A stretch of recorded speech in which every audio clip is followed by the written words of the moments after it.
Will you support a Cedar Rapids school bond issue? Oh, wow. I'll go right at it. I'll go right at it. Okay. You know, you're an experienced journalist. You can catch Yeah, and that was part of my coffee today, by the way. I mean, and it's interesting because I have nothing to do. There's President Garlock. We had coffee at Crafted too. I have not, we are completely separate entities, and yet we are so intertwined. I mean, when people come, I mean, we hang our hats on great free public education in this state, and certainly, my kids are products of this school district. My husband's a product of the school district.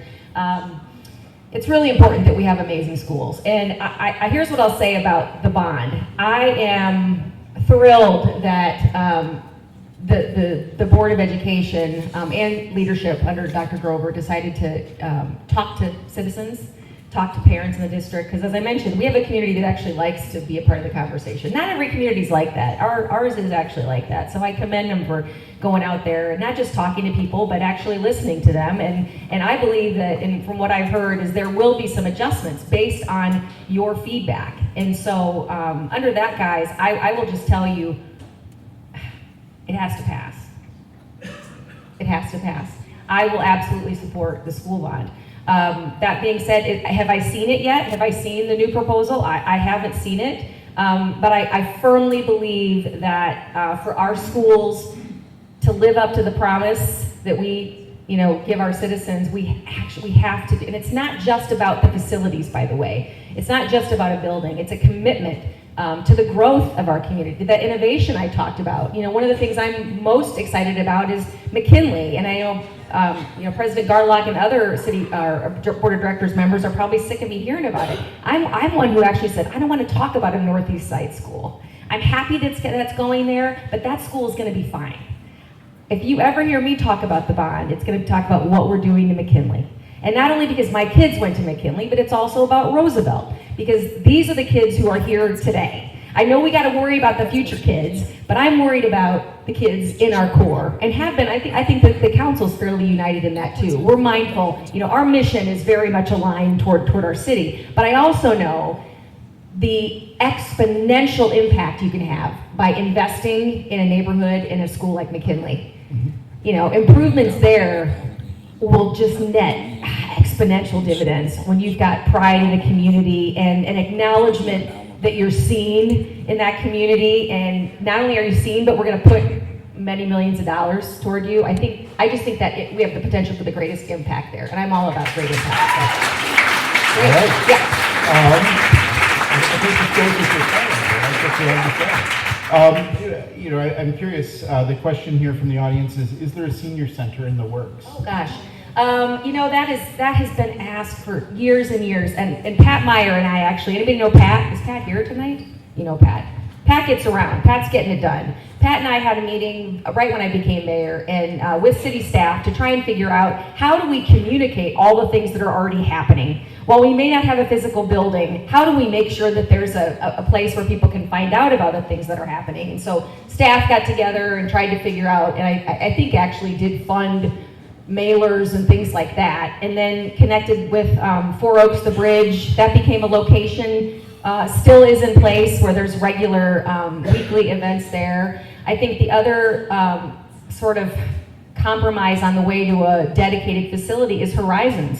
The city is supporting significant renovation to Horizons in a senior center there called, I think they're calling it Our Place. So the city, along with the county, by the way, are both putting in money to make that location an intentional destination for things just for our seniors. So on the way to having, a physical building dedicated just to that, that's how we're doing it. Yep. Okay. I wanted to talk, you mentioned the Bloomberg initiative that you're part of, and I think your project is around activating the river, and I believe next week is the ribbon cutting at the bridge right over here. I'm curious, can you talk a little bit about what has that Bloomberg, we haven't written a lot about that. What does that initiative mean, and how are you, how is that interaction with other mayors What's that doing? Yeah, it's phenomenal. And it's Michael Bloomberg.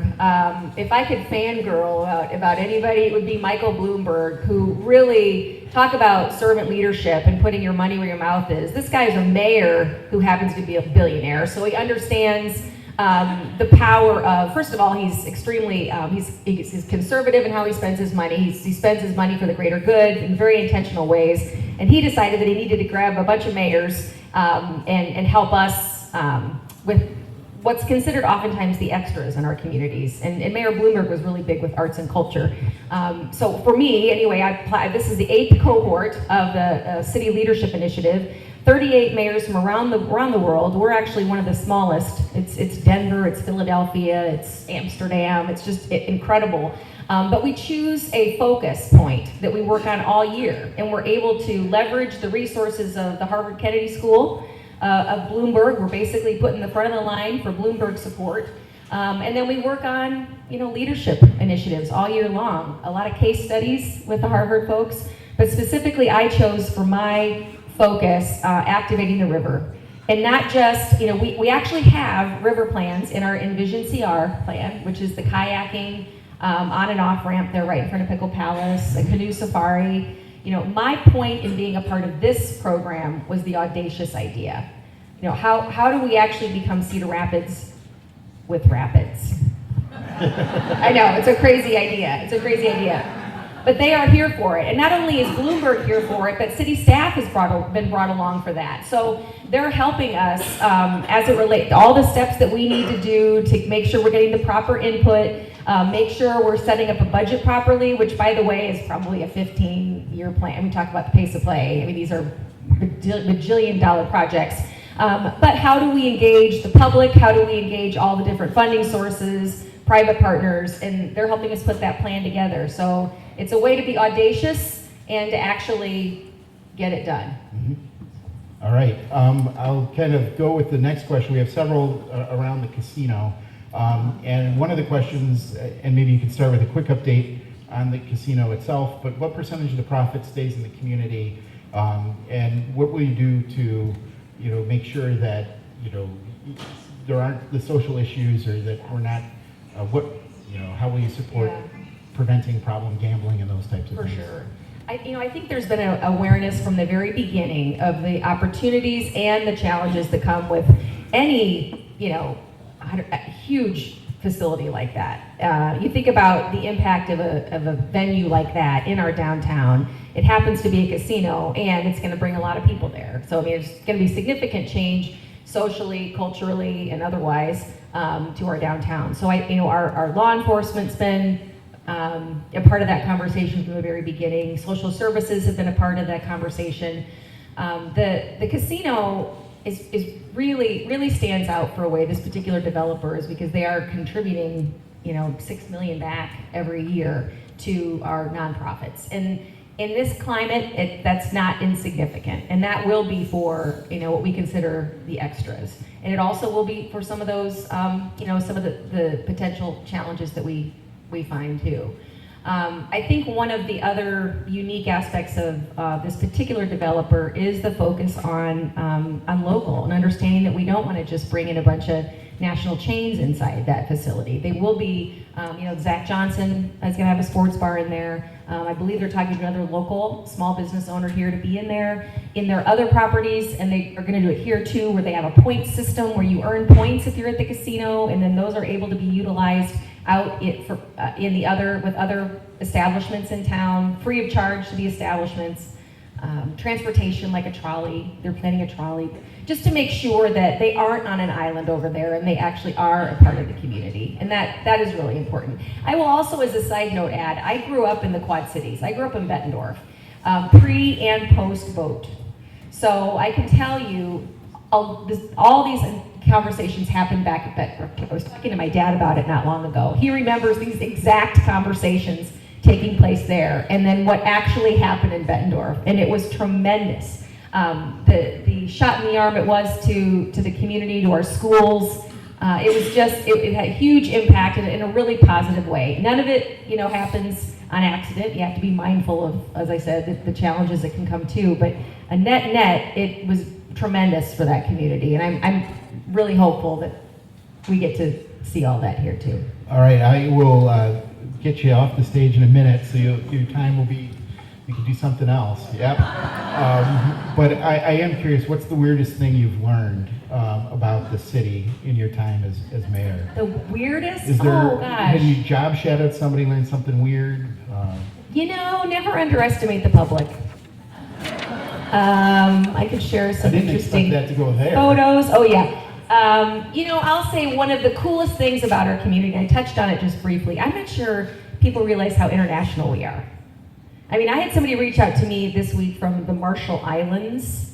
Did you know we have an entire community of Marshallese?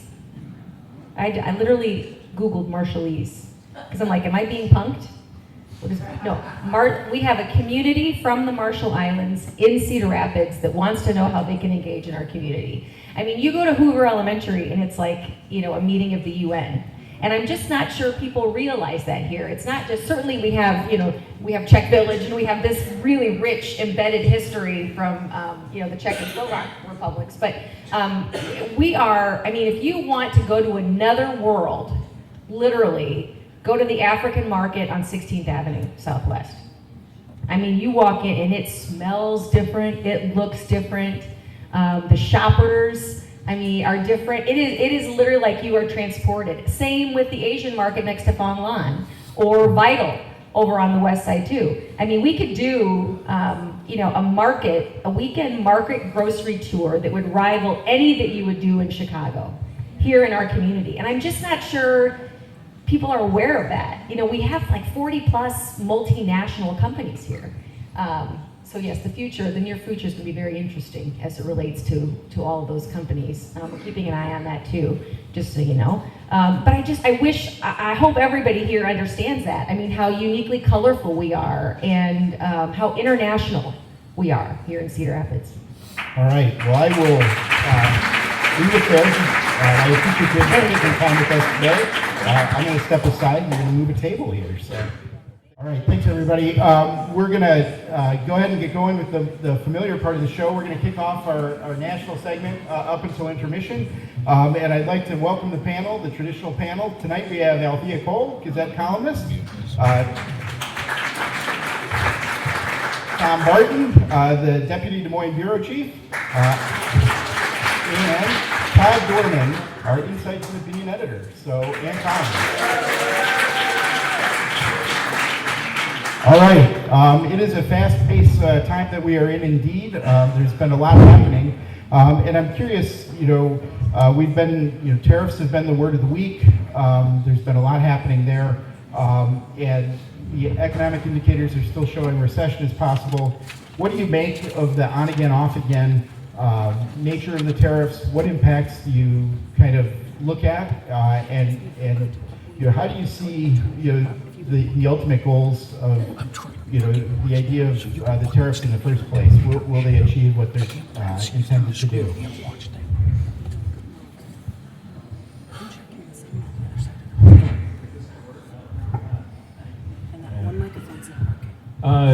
So I interviewed a Iowa State University economics professor earlier this week for a story that will run in Sunday's paper.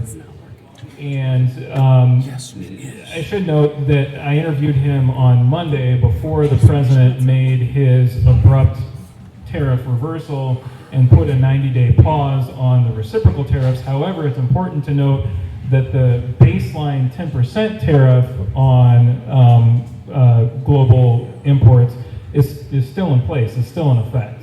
And anyway, so I was talking to the economics professor from Iowa State University, and his one response to a question that I asked him stood out to me. I asked him, I said, what impact is this going to have on Iowa farmers and their ability to access markets? And his response is, we are all going to be poorer because of this. And then he elaborated saying, look, in addition to Iowa farmers losing in this trade war, similar to how they were impacted during the president's first term during the 2018 trade war with China.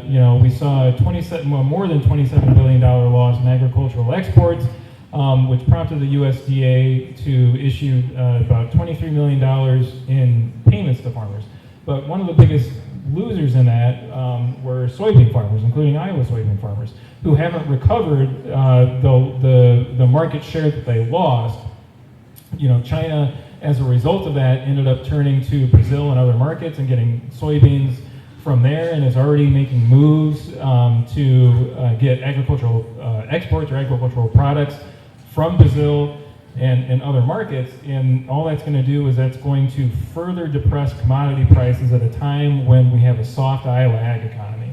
You look at the layoffs that are already happening in the state, you look at the layoffs that are happening with John Deere, and you add on top of that steel and aluminum tariffs, and the impact that potentially is going to have for manufacturers of agricultural and industrial equipment, not just John Deere, but you also think of Vermeer Corporation. And then you look at the cost that is going to come from manufacturers and other businesses having to readjust their supply chains to account for the tariffs. And he said essentially what that adds up to is it's going to lead to not only increased costs for manufacturers, but ultimately it's going to put upward pressure on prices, and it's something that consumers are most likely going to have to pay. But again, there's just a lot of unknowns and uncertainties, right? We have this on again, off again situation happening with the White House, and it's just causing a lot of uncertainty as to what's going to happen. And he said, taking this approach of renegotiating trade deals country by country, commodity by commodity, is going to take a long time, right? It's going to be protracted, and it's just going to, again, cause further uncertainty for farmers, for consumers, for businesses, for manufacturers. And we saw how that uncertainty played out in the stock market this week.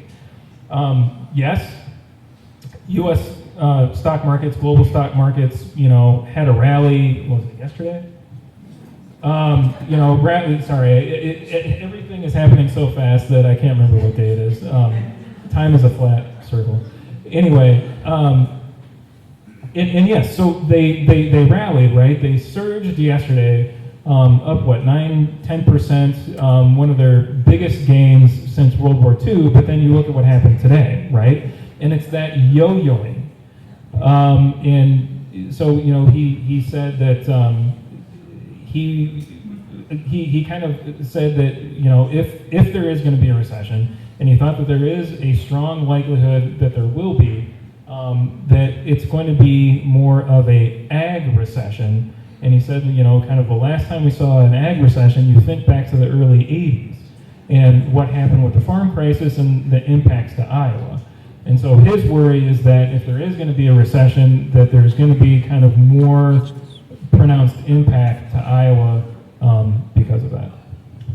Well, I think one of the things, you said uncertainty. I remember during the Obama administration, Republicans would talk about the Affordable Care Act and say that was causing uncertainty in the economy, and so I think this seems to be a lot more uncertain than it was then.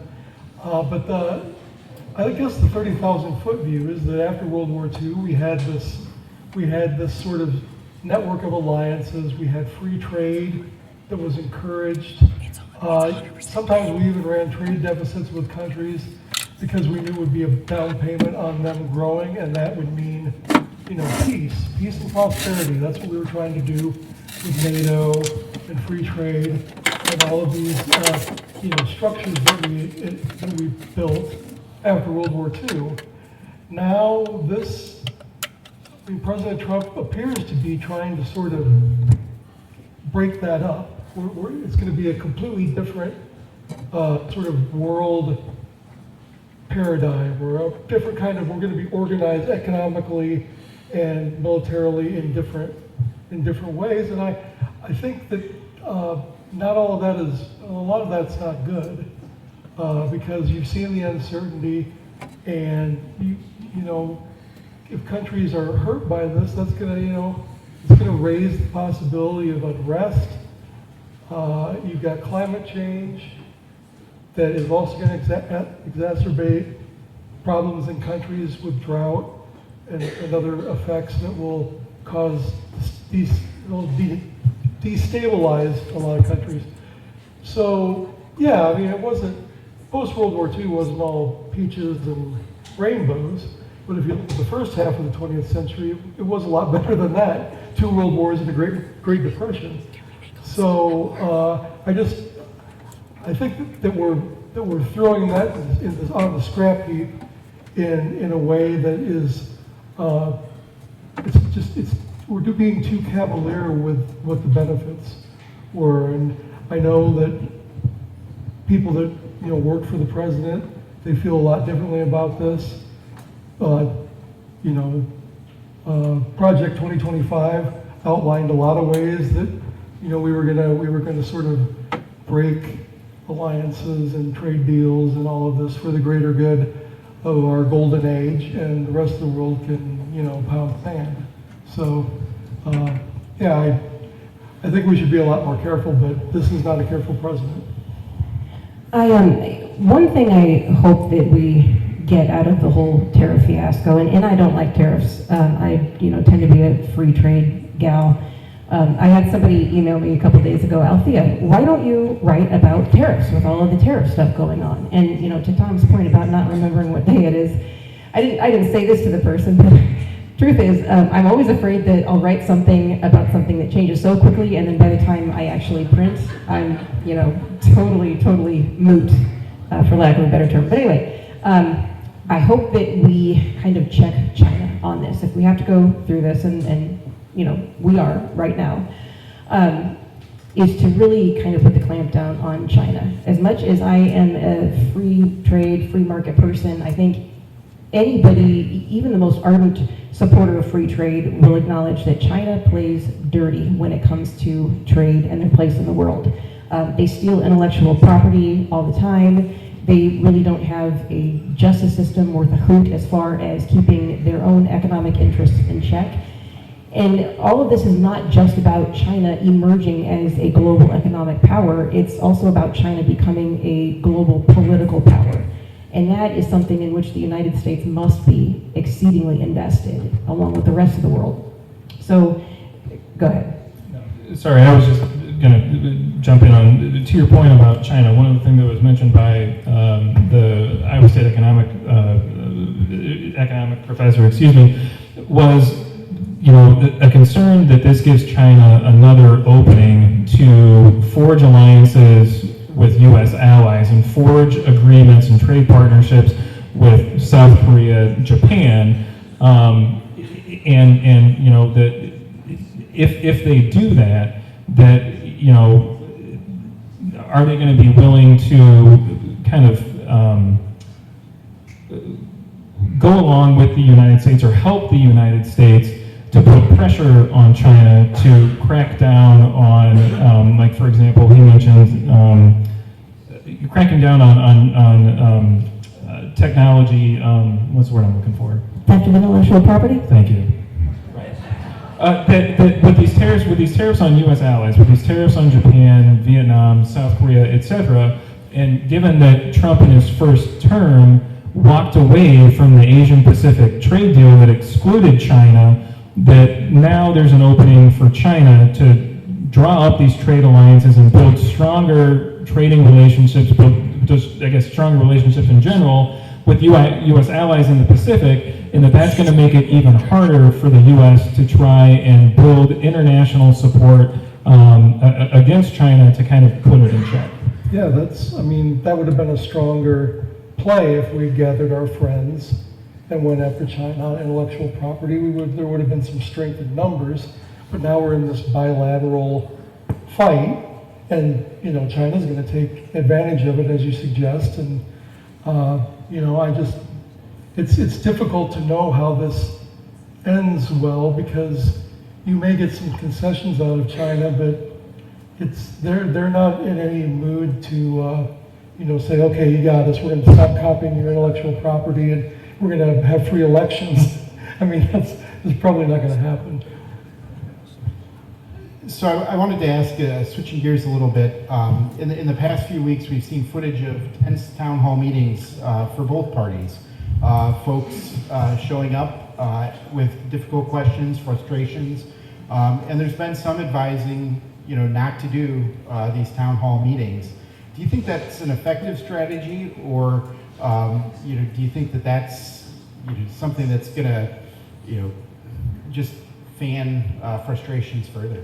I'm feeling the tension here tonight. I think you guys are gonna turn on this any minute. I just have this feeling.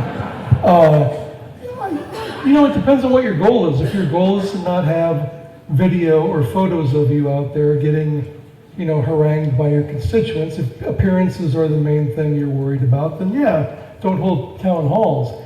But if you actually want to serve your constituents and make yourself available to answer their questions, then yeah, take some help from them.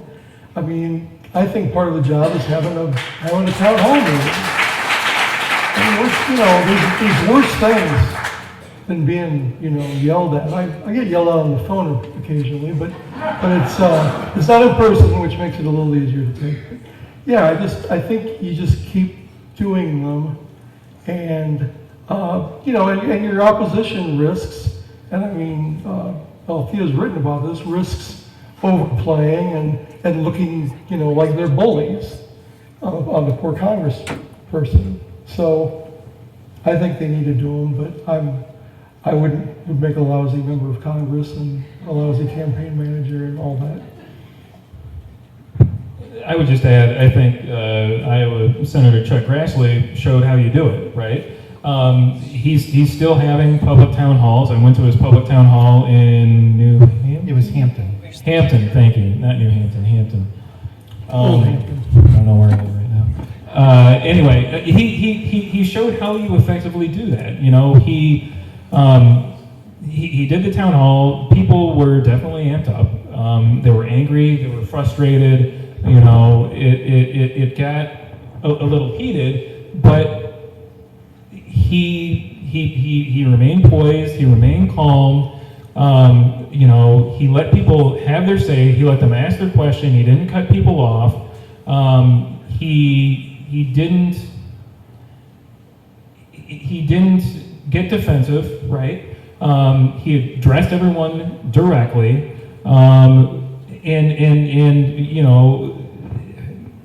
again, just let people have their say. Answer their questions. He might not have answered them to their satisfaction, but he answered their question. He looked at them directly, answered them directly, and let them vent. Let them have their say. Again, didn't cut them off. Didn't get defensive. Didn't get into arguments. Didn't engage.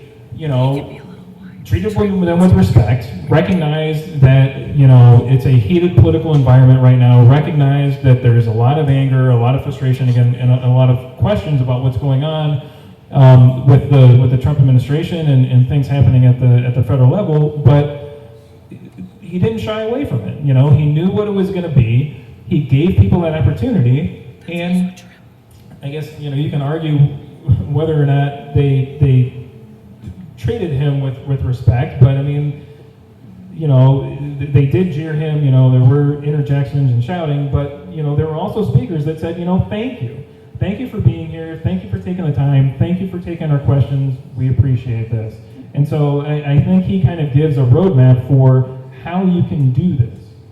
Well, I think Grassley has a big advantage in that he was able to learn debate techniques from Socrates. So, I mean, that's a big deal. I mean, not all of us have been around that long, so. Althea, you want to jump in on that one? When they're booing you, just smile and wave. That's what I learned from him. All right. A White House executive order seeks to eliminate, quote, improper anti-American ideology and promote, quote, American greatness at the nation's museums. This comes at the same time that Trump has appointed a new board at the Kennedy Center and is now on the board there. What do you make of Trump's interest in some of these cultural entities, and how does he have time to do that?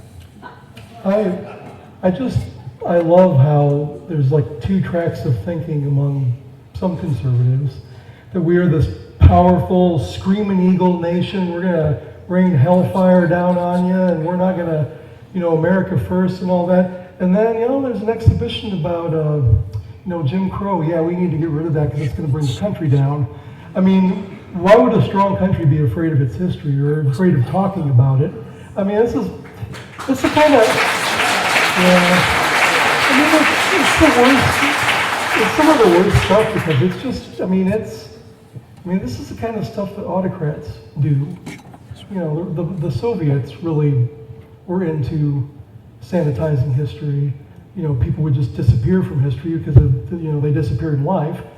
And I just leave the Smithsonian alone. Leave the books alone. Don't take the books out of the Naval Academy Library or wherever that was that they took them out. It's just the book banners and the museum closers are never the good guys.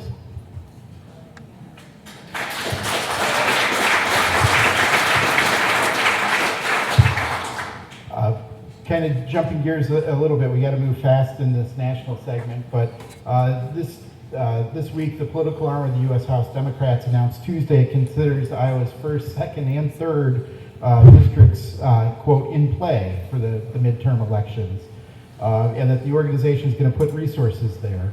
What do you think they're using to make that determination? Do you really think that they're in play, or is this just an effort to promise resources so that someone will run in the races?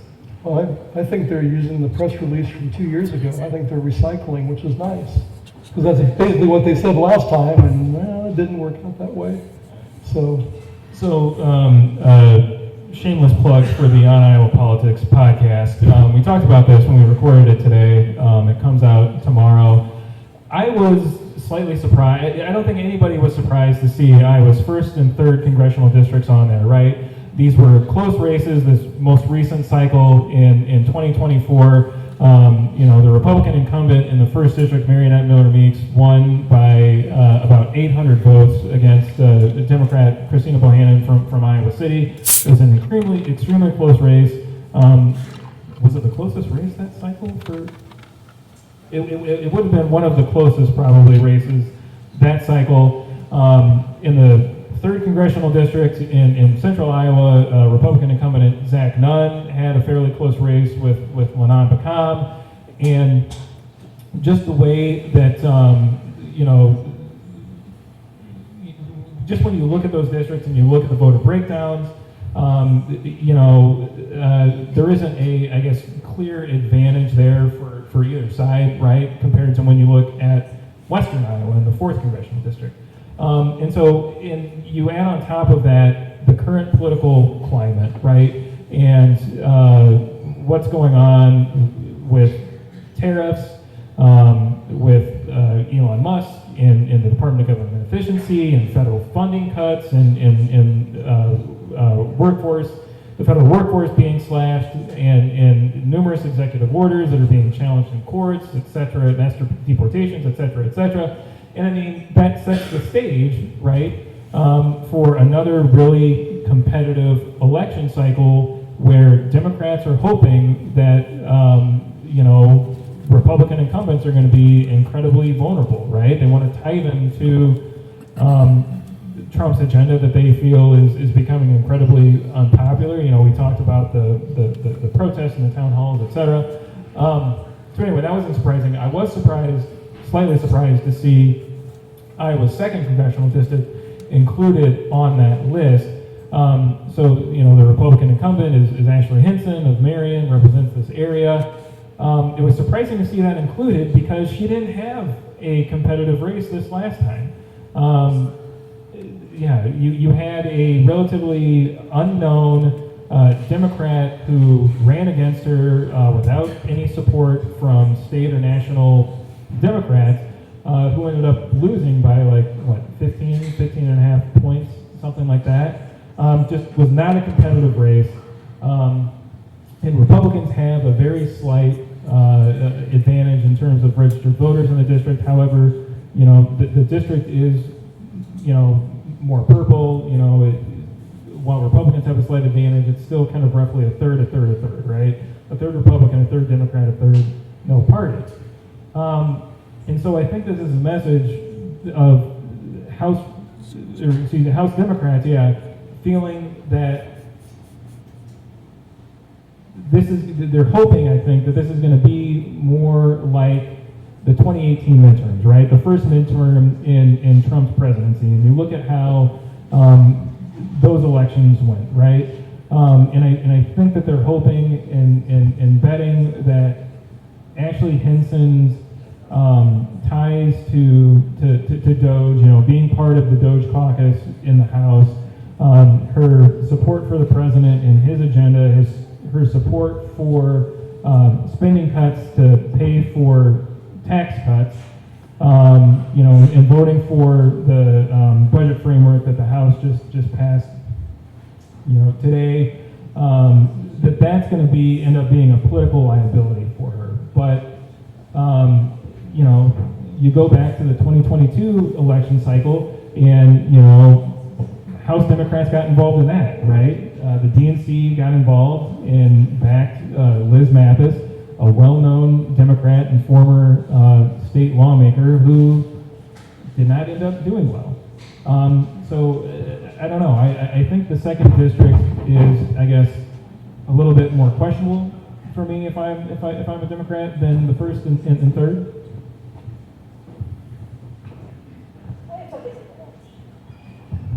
Is this thing on? It is. Okay. I'm just going to speak really quickly on the second district, which before the redistricting in 2022 was the first district. And if you look at kind of the history of that district, at least for a number of cycles before 2014, it was a pretty solid Democrat district. It was kind of an upset when it went Republican in 2014. Wasn't as surprising when it stayed Republican in 2016 because that was the first time that Trump ran.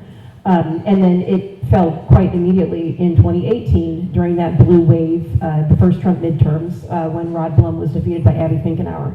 And then, Ashley Hinson came in, defeated Finkenauer, and she, remains the representative of that district. I think Democrats, to Tom's point, they're trying to really maintain this appearance of the seat being competitive. It might be competitive. That being said, the candidate in 2022, unfortunately, was just an absolutely terrible candidate. And it's not the most pleasant thing to say, but I was having a conversation with the Congresswoman. I think it must have been late June of this past year, of last year, 2024. And she made some crack about her opponent being home making upcycled campaign t-shirts. And I really didn't think anything of it until I saw a video on social media, probably a month or two later, when the candidate was displaying these, really nice upcycled t-shirts that had been made into campaign shirts. And I realized I think the candidate might actually be the one putting in the time to make these. That's not something that a candidate should be doing. They don't have time to do that if they're running, challenging one of the most successful incumbents in the country and perhaps, or at least the state. And so the candidate being so bad, I don't think it just lost them the chance to flip the seat back in 2024. I think it kind of did a little bit of extra damage to portray the seat as too far gone for Democrats. I don't anticipate that Democrats will, at least I would say it's more likely than not that they would not succeed in 2026 to flip that back to blue, but I can see planning for the long term why they would want to at least appear competitive. All right, we are approaching 7 o'clock, so we will reconvene at 7 o'clock. If you want to take a minute to fill your drink, we will turn to state and local. So we'll be back in a few.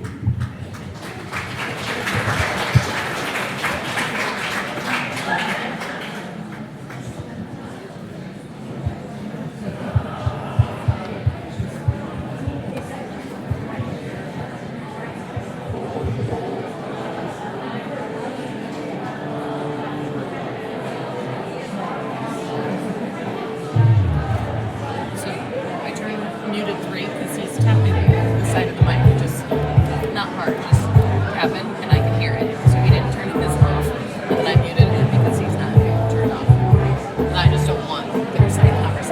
why don't we just go up and tell them, if you turn your mic off in between talking? Worry about it this time. It's fine. It literally the hum went away, and it's the headset because we have to make him so loud. So it's the trim on. We have to figure out a balance. Where the trim isn't too high on him, but the volume could be up, so it might be turning his trim down a little bit more and his volume up a little bit more.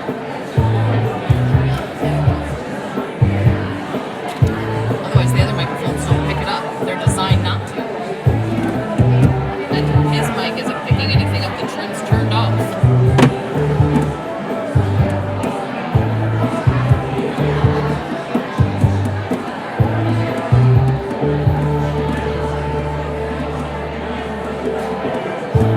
So one of the things I did not ask was when I run the trivia, do I just run it from here? Or am I supposed to go up on the stage?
So I'm supposed to be down here.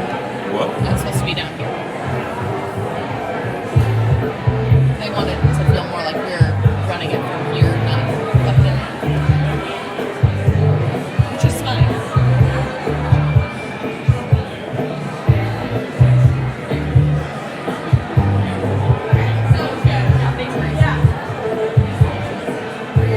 I think so. Is everything working well for you?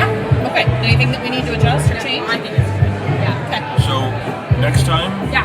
when we do this, the people that he's calling up need to be farther away. And then we can play more music. 'Cause Otherwise, by yeah, the time he even started hitting play, they were already taking the microphone. yeah. So like the representative, So like when he called up the housing guy, Yeah. I barely got the song started and the guy picked up the microphone and started talking, so nobody even heard the song. Same with Tiff.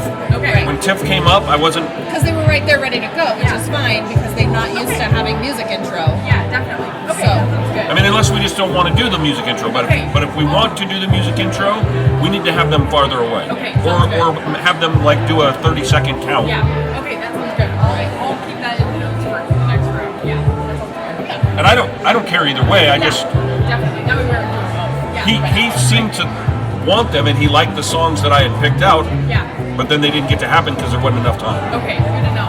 Yeah. Okay, cool. And they're just not used to having something played, so they were ready to go. Like it totally makes sense. Yeah, So definitely.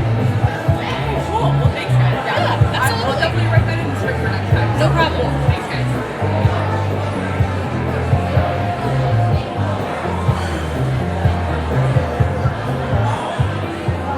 And I truly don't care. I don't want to hit play and then they're already talking and I'm like, I know. shit. I know.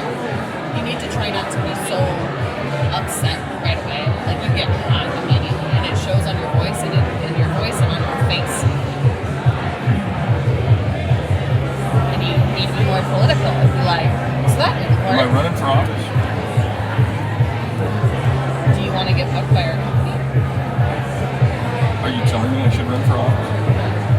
Is that You what don't- you're trying to tell You me? don't have time for that. If you want our companies to be successful, you still have to play politics.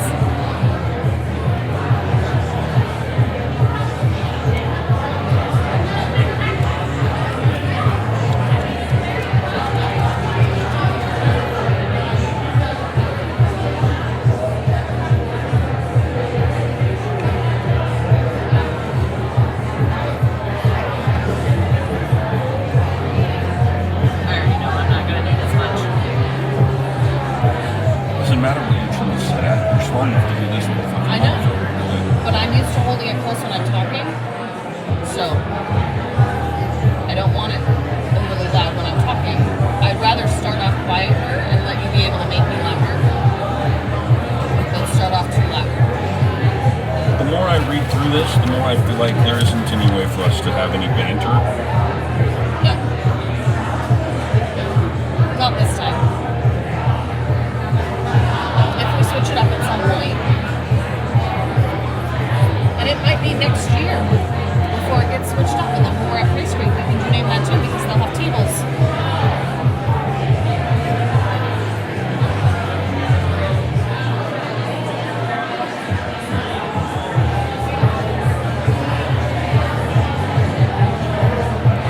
I forget how tiny this place is. It's tiny. Yeah, there's no way they could have had tables and had this many people. And if you think about it, Millstream's the next two places. They're outside. I have a feeling they bring their own lawn chairs. We've only got so many chairs to be outside with the tables and stuff.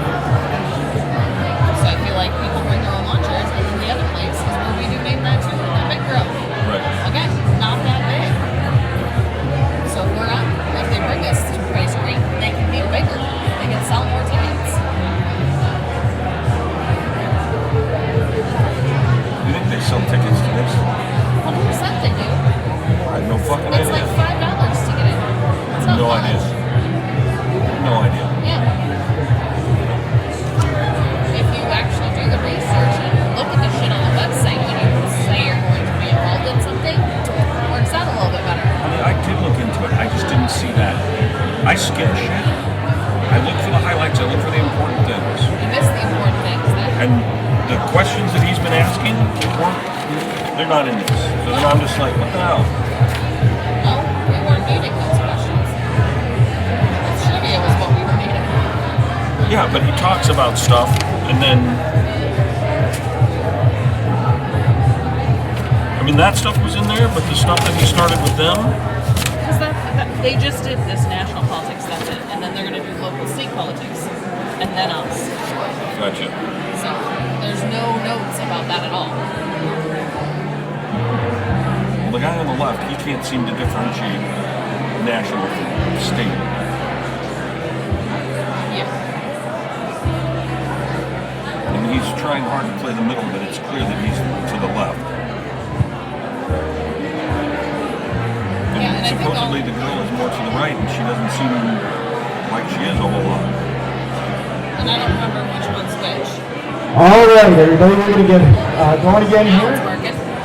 Now I can see the light. You want to make sure you're back to your seats.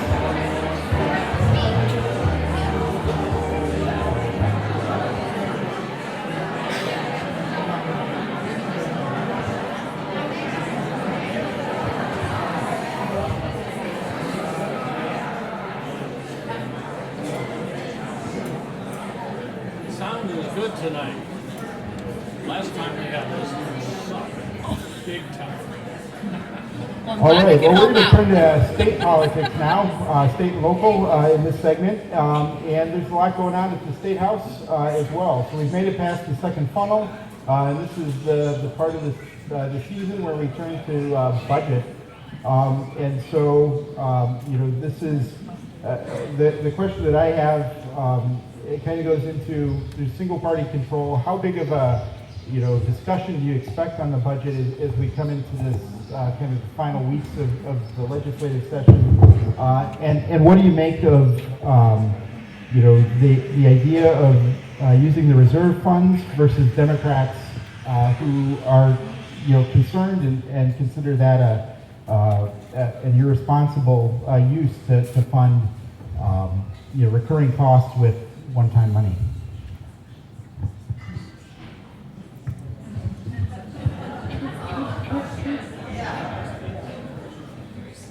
So I apologize. There were a lot of questions in that one. Sorry about that. So I think the first part of it was, do you think that there's going to be a lot of how much debate and discussion about the budget will there really be when you have single party control? Right. You would be surprised. House Republicans and Senate Republicans don't always get along. So Senate Republicans have put out their budget targets. We're still waiting for budget targets from the House. Obviously the governor put out her budget proposal early this year in January. My colleague Aaron Murphy wrote the story about the Senate Republicans' budget targets. So forgive me, I'm running off of memory here. But my recollection is that Senate Republicans' budget targets weren't really that far off from the governor's proposed budget. I think everyone's waiting to see what House Republicans are going to put out and what their priorities are going to be. The other thing that is an unknown that we're waiting to see is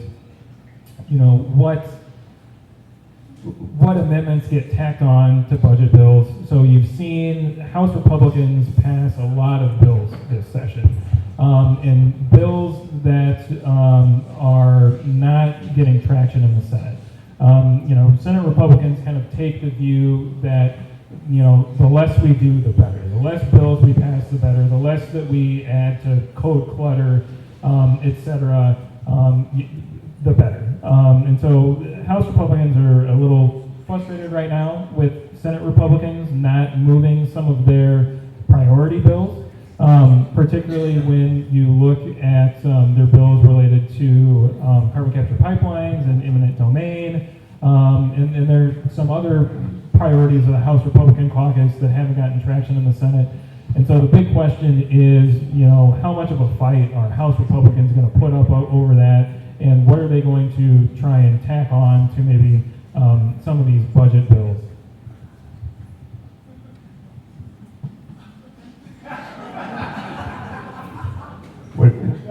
Todd and Althea, maybe could you go on the line of, what do you make of using the reserves versus the funding? How long will the reserves last? And is that a responsible approach to budget? They've become pretty good at sort of squirreling away $1 billion or $2 billion every fiscal year. And so I think there's is there $6 billion in their reserve account? No. But so in total, you've got a $6 billion budget cushion so between the surplus, the taxpayer relief funds, and cash reserves. All of that totaled up is roughly $6 billion. So they've made themselves a cushion and continue to do so. I'm assuming that this budget, even though revenues have dropped some, that they still will build a surplus into it so that they can put that money away and either use it next year to balance the budget or fill some holes left by tax cuts, or to put it in the taxpayer relief fund and do additional tax cuts. That's the thing, that the budget has become sort of a tight squeeze, and it's kind of a manufactured squeeze because revenues are coming in pretty well. Even with the tax cuts, they're not dropping a lot, and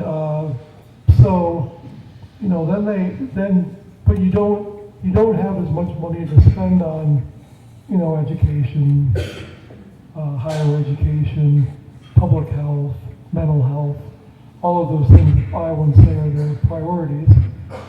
So they get squeezed out because of the tax cuts, and then to a lesser extent you've got the education savings account bill, which is basically an unlimited appropriations. How many ever families apply and are accepted to public schools, that's how much it's going to cost. And so it's kind of blown past its estimates a few times. Next year I think it's supposed to be $330 million, something like that. So public schools especially, in sort of a squeeze. They got a 2% increase. They probably needed more, and it probably doesn't keep up with inflation. But it's because we have all these tax cuts and new entitlement programs for private schools, and just the normal stuff that we have to fund, but we're not increasing that by much either. So cleaning up the water, throw a little bone to that occasionally. And mental health, which everyone agrees the system here is broken and inadequate, and people have to send their kids out of state to find treatment, and there aren't enough beds, there aren't enough psychiatrists. But the decision has been made that the primary objective of the Republican majority in the legislature is to cut income taxes. So that's what they've done. Exactly why I get so nervous about spending money from the rainy day fund in the first place. What I have found, at least, not only from my own savings, but typically in government as well, nothing disappears faster than the money you've squirreled away for, something non-specific, but to have when you need it. And there are no particular funding source ever had more ideas on, hey, we should use it for this, hey, we should use it for that, than the rainy day funds that we have set aside. So unfortunately, we find that it can disappear really, really quickly, and that is why, it makes me nervous to what we're spending right now out of it. And as far as how quickly it could be depleted, I don't know, and I hope we don't find out anytime soon. I wanted to ask, we also spend quite a bit of time preparing that list of bills that made it through the second funnel and things that are dead. And the reality is that some things never die at the State House and can come back at 3 a.m. on the final night before adjournment. I'm curious if, what bills do you suspect may still get traction that are quiet right now but may, come back in those final hours? And are there some that, what maybe for Todd and Althea, what are the ones that you do or don't want to see come back? Well, the bill that would have removed the exemption from public libraries for the obscenity, which would have caused probably a lot of lawsuits against libraries and forced them to remove materials from the shelves that really aren't obscene, but are considered obscene by patrons. So they didn't do that bill. They amended out a provision from a DEI higher education bill that would have denied, what is it? The Iowa tuition. Iowa tuition grant. The students wouldn't receive Iowa tuition grants at a private school if you had DEI. Drake would be an example of one that has basically stood by and kept their diversity programs in place. I was sad to see the chemtrails bill die. I think all of us worry about the weather being seeded by the government, but maybe not as much as some. I'm actually hoping that one gets resurrected. Yeah. Can you imagine the column that Todd would write if we resurrected the chemtrails bill? Well, I would hope that I would get a ride on one of the UN or whatever the planes are that are controlling the weather. I'd like to see the inside of that. I'd like to be up there for that. I could make a few calls, see what we can do. But yeah, nothing is dead until the final gavel falls, as they say. So they did kill some bills that really needed killing, and but who knows? If you needed to deal, if there's a little horse trading on the last night of the session, some of that stuff can come back. So one of the bills that's quote unquote dead is the pesticide shield bill that died in the House last year and seems to be dead in the House this year. We asked House Speaker Pat Grassley about it last week and said that the votes aren't there from House Republicans the votes aren't there from Republicans in the House to move it forward. But as Todd said, nothing is truly dead, and so I think some people are wondering, kind of seeing whether or not that might be resurrected. But at this point, it doesn't seem like there is, again, support in the House to move that one forward. Well, if Bear sends their lobbying team, maybe something will happen. We'll get a handout free roundup on the floor of the legislature. I mean, spring's coming up. Yeah, he did say that he believed that the narrative around what that bill does got distorted. You know, he kind of signaled and indicated that so the supporters of the bill, you know, the argument is that companies shouldn't be penalized with numerous, expensive lawsuits for following EPA labeling guidelines, right? And kind of indicated that, he felt that the bill was fine, but again, members of the Republican caucus apparently were getting beaten up over it back home because of their narrative around what the bill would do and limiting the ability of Iowans to buy your own indemnity, basically. Yeah. Well, and, one of the problems, and the EPA has said at this point that they don't, that their ruling is that glyphosate doesn't cause cancer. But of course, there have been chemicals that we thought were safe, and then much later found out that they weren't because the science got better and we learned more. So, the optics are bad in a state with the kind of cancer rates we're looking at. Anything that's perceived as, you're going to stick up for a company that might make us sick is... Right, and also, to pass a bill like that at the same time that House Republicans are trying to pass other bills to address the cancer issue in the state, radon testing legislation and other things that they've done, other bills, legislation they've passed to, again, address the issue of rising cancers in Iowa, passed, that pesticide bill did not look good. I wanted to talk a little bit about elections.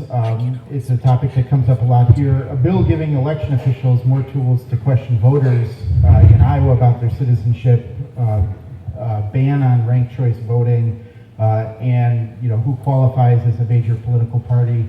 That bill is passed and it's on its way to the governor's desk. Meanwhile, at the federal level, the House passed a bill earlier today requiring proof of citizenship to register to vote in federal elections. And I'm curious, what, as you see these parallel tracks, how do you sort this out? And what are the implications of requiring this documentation? Is this needed given the number of voters? And what will that mean practically at the polls? Can we start with ranked choice voting and the new guidelines for major party status? Because, oh my God, I've been waiting to say this all day. I hate ranked choice voting, and if we prohibit it, that is just fine by me. Just the idea of explaining a ballot that looks kind of like a Powerball ticket with the number of bubbles that could be filled out. And as an election worker, oh Lord, just the thought of explaining that makes me want to, punch a wall. So goodbye ranked choice voting. If it stays dead forever, that would be very, very fine with me. To the point of libertarians, I'm calling it the libertarian clause of this bill because libertarians have gone in and out of major party status every cycle or two since at least 2016. And will I be sad that there are a little bit higher thresholds for any non-party political organization to become a major party? No, because those gosh darn libertarians. I'm sorry, I'm trying to collect my thoughts here. So when you become currently Iowa law says that if your top ticket candidate, depending on the year, that's either the presidential candidate or the governor, if your top ticket candidate gets 2% of the vote or more, your party is a major party, which means that on primary day, you get to have your very own ballots at the polling place. Okay, great. But if you don't get 2% in the next political cycle, then you fall out of major party status. And so what's been happening is libertarians have been going in and out and in and out of major party status. And on the years that they are major party, I'm not going to cry over not having to keep track of ballots for the Libertarian Party at a primary that have literally no names on them, because the Libertarians hardly get any candidates. Even this past year, in 2024, when they were a major political party, they had 0 candidates come forward for the primary in all 4 of the federal congressional districts in the state of Iowa. Now, there was more drama later when they tried to nominate at convention candidates, and that was challenged, and the candidates were disqualified from the ballot because the challenge was valid. So, you know, too bad. But the new law would say that you still have to have that 2% threshold of votes, but you have to have it for, what is it, 3 cycles in a row. I'm okay with that because it's going to set a standard. It's going to ensure a little bit more continuity in what we consider to be a major political party. Otherwise, it's just a whole lot of work. So now let's talk about the bill that was passed. What was it, on Monday, the 7th? I'm asking Tom Barton, who doesn't know what day today is. Sorry. I do not. Monday was the 7th. Okay, Monday was the 7th of April. And the Senate passed House File, I forget what it was, 249, House File something that omnibus bill. Now that includes the libertarian clause, as I call it, that includes the ranked choice voting, and it also details a little bit about challenging a voter based on citizenship. If you look at state law right now, you can actually challenge a voter and their vote if you have reason to believe that they are not a United States citizen. So that is actually not new in the bill. After reading the bill, what I noticed was new is that the process of resolving a challenge, examining the facts of the challenge, that specifically adds language about citizenship, so that if a registered voter or a precinct official, election official, challenges a voter because they think they are not a citizen, then the examination now expressly includes legal language saying, you know, we can resolve this if by looking at the voter citizenship status. As far as some of the backlash surrounding that, I heard somebody say that, you know, the problem with this is that any random third party can challenge a voter based on their citizenship status. That is incorrect. In order to issue a challenge in the state of Iowa, state law already says that you have to be a precinct election official or a registered voter. And it's important to note that if and when a registered voter does issue a challenge, there's already a list of very specific grounds on which that challenge may be leveled. So it's not a situation where, like, I can look at this lady in the pink here. I like that pink, that's why I'm looking at you and talking about you. If I hear an accent, I can't randomly say, I don't think you're a United States citizen, so I'm going to issue a challenge to your ballot. Nope, that cannot happen. Additionally, whoever actually, whoa! Sorry, we're very reactionary here. Okay, sorry, back on track, Althea. Okay, so if I'm going to issue a challenge, I actually have to write down my name, my phone number, and I have to swear or affirm that I make this challenge in good faith, knowing what I'm talking about. So I can't just randomly decide if Lady in Pink happens to have an accent that she must not be a citizen and try to interfere with her vote. That was never the case, and that is not the case with this new bill. So reading through the whole thing, I think it'll just make it easier for election workers. It'll make it easier for the State Commissioner of Elections, aka the Secretary of State, and their office to work with the federal government to have better access to federal systems for verifying citizenship. As far as the claim that non-citizen voting is super, super low, that claim is accurate.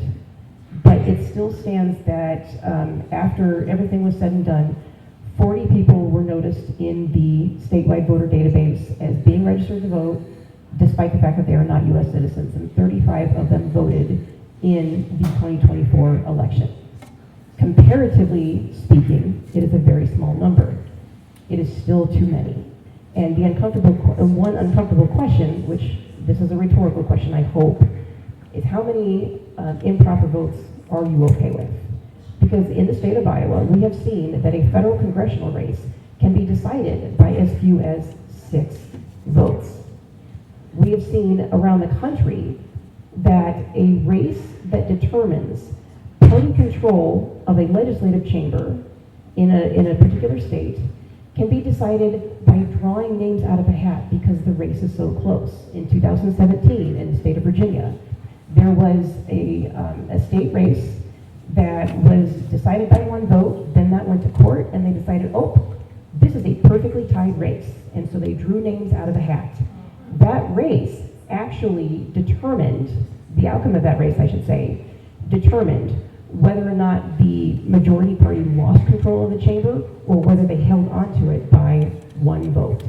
So I'm glad it's only 35 votes that were cast by somebody who was not eligible to vote, aka not a citizen. But it's still too many, and it is still necessary and not improper or anything of the sort to ask for verification that, yeah, I am a citizen of this nation and I am eligible to vote through that and through every other term of eligibility.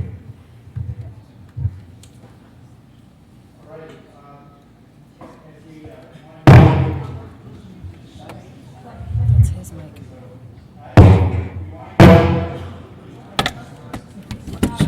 I don't know. That's new.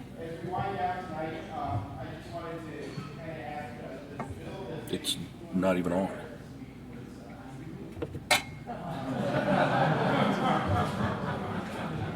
I think he turned it off.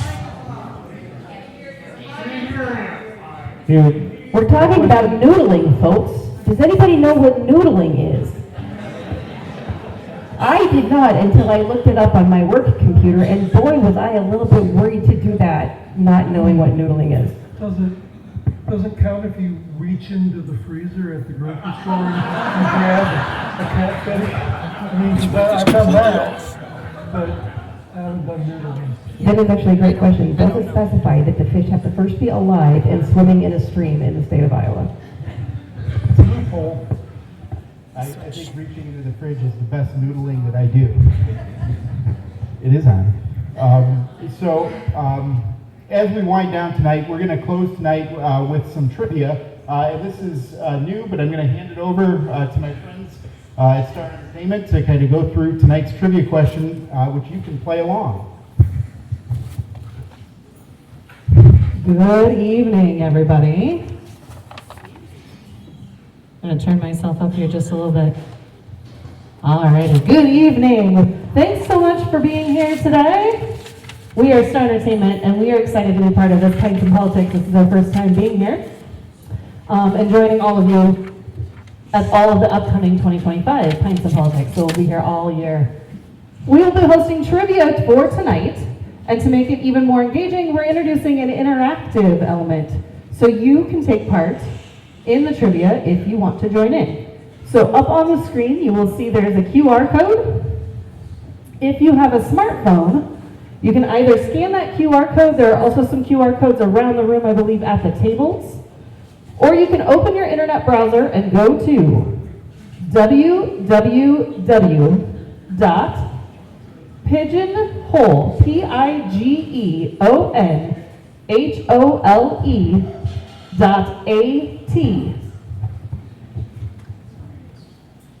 Once you are there, you enter the event passcode 41025. Again, www.pigeonhole.at. Passcode 41025.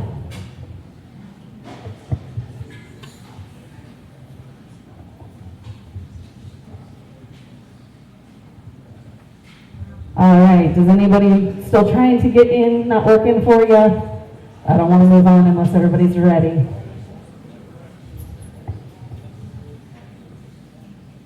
It's looking like we're good. All right, so we're going to get started here with our first question.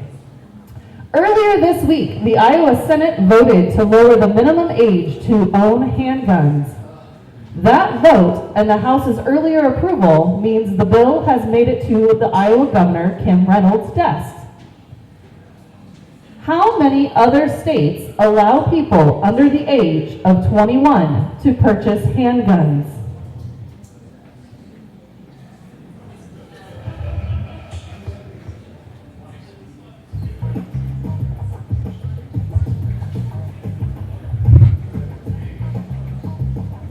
Is everybody's vote in? The answer to purchase is 23 states. Part 2 of question 1, how many allow them to possess handguns?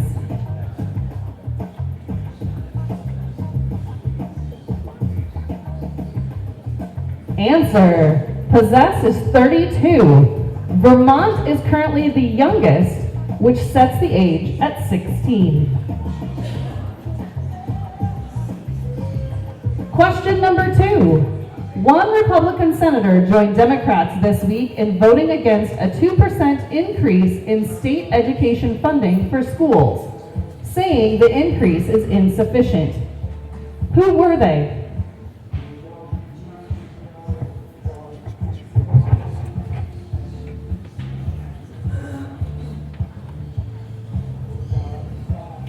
The answer is Senator Charlie McClintock of Alberta.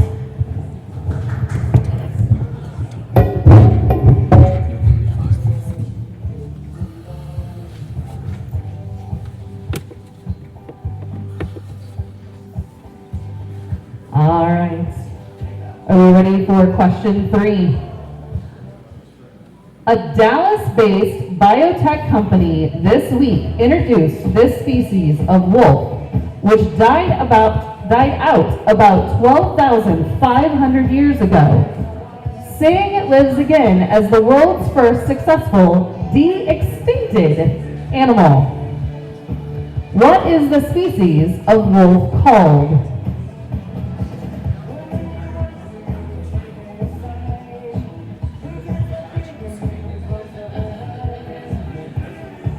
The answer is the dire wolf.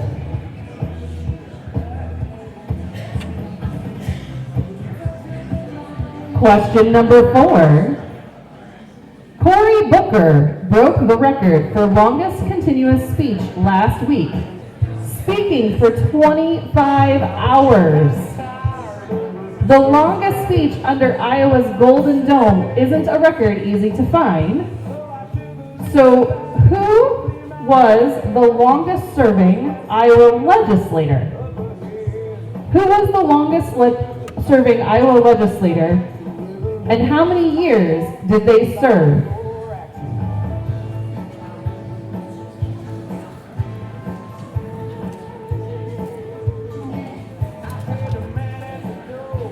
I heard too many from the crowd.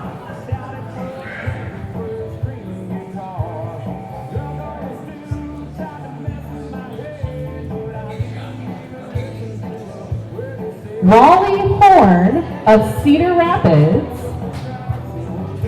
Horn, a Democrat, retired in 2018 after serving 46 years as a state lawmaker.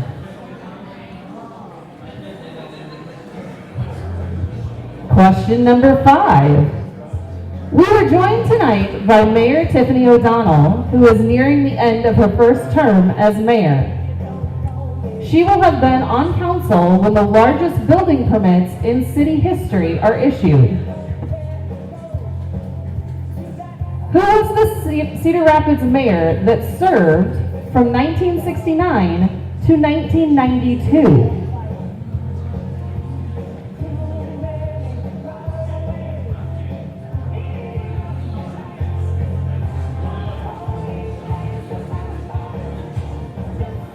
And the answer is Don Canny.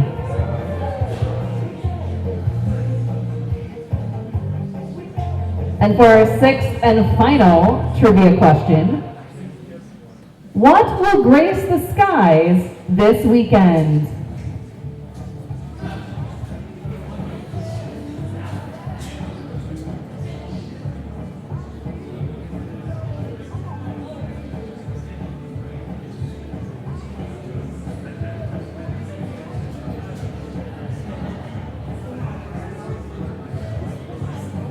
The answer is a micromoon.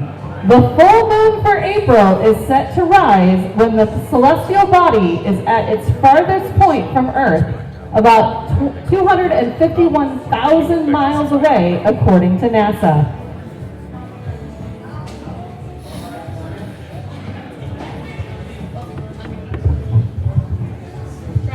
All right, thank you, everybody. That does it for tonight's edition of Pints and Politics. Thank you all for being here and for being part of the conversation. A big thank you again to Althea, to Tom, and to Todd, and to our special guest, Mayor O'Donnell, for joining us earlier this evening. Thank you again to our presenting sponsor, the Cedar Association of Realtors, to Star Entertainment for bringing the fun into the Olympics and trivia, and to the Olympic and the Hungry Ladies for hosting and shooting us tonight. The next edition of Pints and Politics is June 19th. We're on the road at Millstream in Amana. Thank you, everybody, and have a great night.